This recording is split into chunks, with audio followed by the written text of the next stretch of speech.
जैसे कानूनी प्रक्रिया है, कानूनी प्रक्रिया के तहत जेल गए, कानूनी प्रक्रिया के तहत वो बाहर आए हैं। बाहर बेल हो जाना ये मतलब नहीं होता है कि दोष मुक्त हो गए हो। तो इसलिए बेल हो जाने के उपरांत कोई भाषण देना या कोई राजनीतिक बात बोलना उचित नहीं है। हम लोग यही समझते हैं कानूनी प्रक्रिया के तहत वो गए थे, कानूनी प्रक्रिया के तहत आए हैं।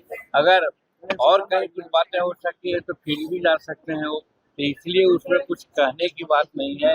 वो सब न्यायाधीन मामला है, इसलिए न्यायालय का विचार है, न्यायालय का मामला है, इसलिए उसमें बहुत कुछ कहा नहीं जाना चाहिए। क्रीमी लेयर और कोटा में कोटा, ये दो बात है। हम भी मंत्रिमंडल में थे, हमारी बातें भी हुई है। क्रीमी लेयर नहीं होना चाहिए, ये प्रधानमंत्री जी का निर्देश है। बात सही है कि शेड्यूल कास्ट के जो लोग हैं उसमें क्रीमी लेयर कर करके जैसे ओबीसी में है उस तरह का नहीं होना चाहिए।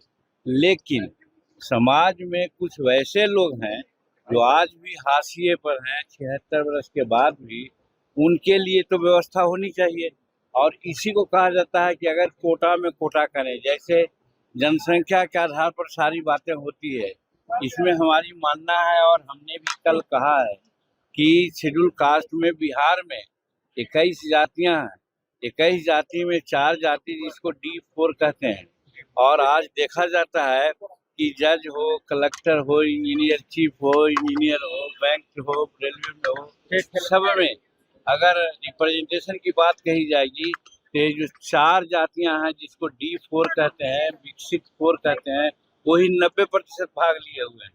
लेकिन बाकी और जो भुइयां, मुसहर, डोम, मेहतर, नट, स्कैवेंजर, स्वीपर, ये सब लोग हैं, इनकी जनसंख्या जो है उसके आधार पर उनको आज तक आरक्षण नहीं मिला है।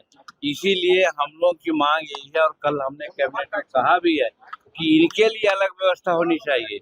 आज 76 वर्ष आजादी के बाद इन लोगों में आज कोई IAS नहीं है, कोई IPS नहीं है, कोई इंजीनियर चीफ नहीं है, कोई डॉक्टर नहीं है, कोई बैंक कर्मचारी नहीं है, कोई रेलवे कर्मचारी नहीं है। तो यही स्थिति रहेगी क्या?